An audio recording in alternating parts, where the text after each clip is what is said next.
Magandang araw mga idol. Sa video na to, pag-uusapan naman natin yung mismong flow ng sistema ng ating refrigeration system. Pare-pareho po lahat, mapa-ref man yan or aircon na ginagamit natin. So lahat sila, pare-pareho yung sistema.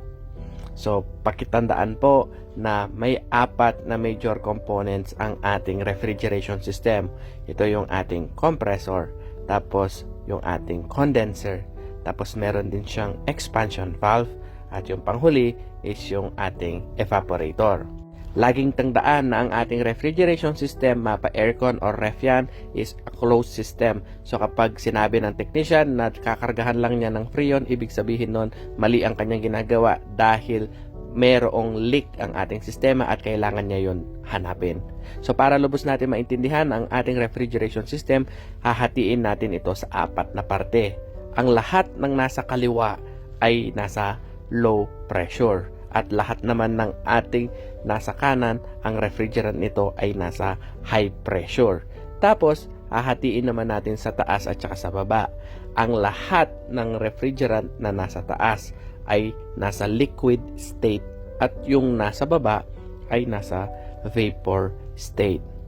So sa ganitong paraan, mas maiintindihan natin ang kalagayan ng ating refrigerant. So laging tandaan ang apat na parte na to. So mag-uumpisa tayo sa suction side ng ating compressor. Sa laging tandaan, ang compressor ang pinakapuso ng ating refrigeration system. Pero dahil compressor siya, hindi siya pwedeng mag-compress ng liquid. Dapat vapor lang lagi. So dahil nasa kaliwa siya, so ang ibig sabihin, low pressure yan, at nasa baba is nasa vapor state yung kanyang suction side. So yun yung kalagayan ng ating refrigerant. So i-compress nito ang low pressure, low temperature, vapor state na refrigerant papunta sa discharge side naman ng ating compressor.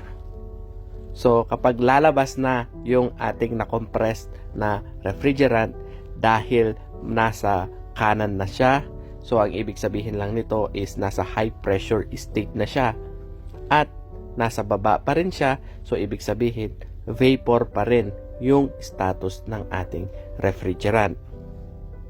So dahil nasa discharge side na siya, kailangan naman natin itong mapalamig. Para mapalamig natin ito, dadaan ngayon siya sa second component na ang ating condenser. Laging tandaan na dapat ang ating condenser ay nakalagay doon sa open area.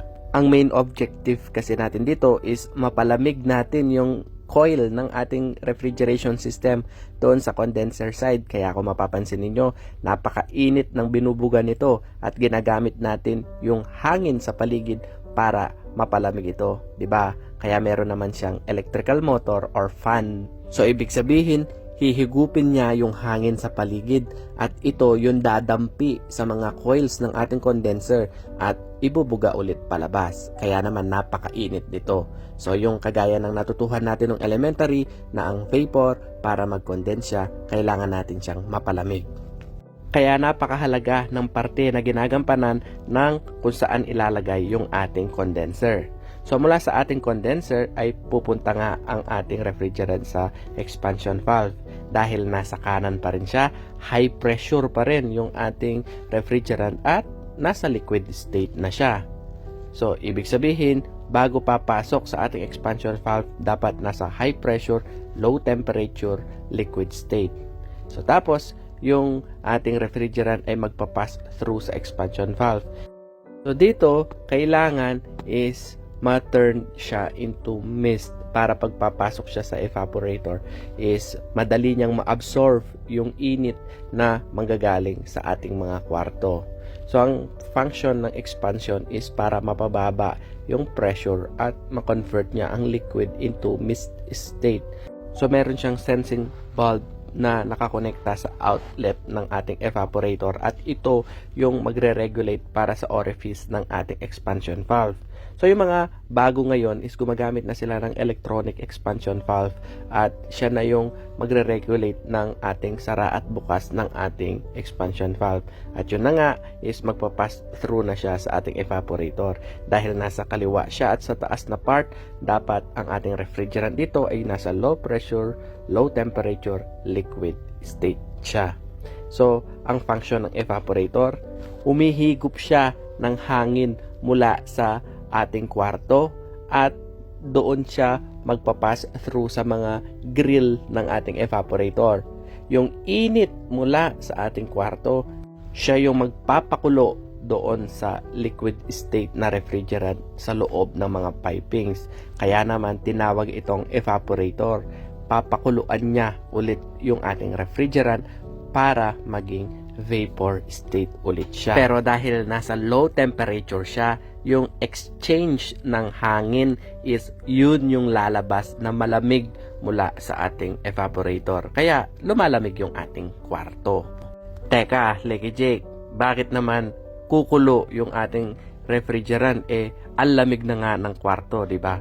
So, yung mga refrigerant po kasi is masyadong mababa yung kanilang mga boiling point. Kaya napakahalaga din ng papel na ginagampanan ng posisyon kung saan ilalagay yung ating evaporator unit.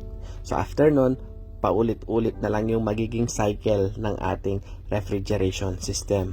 So bilang refrigeration technician, kailangan na kabisado mo ang status ng ating refrigerant saan man itong parte ng ating sistema para naman mas madali ang pag-troubleshoot nito.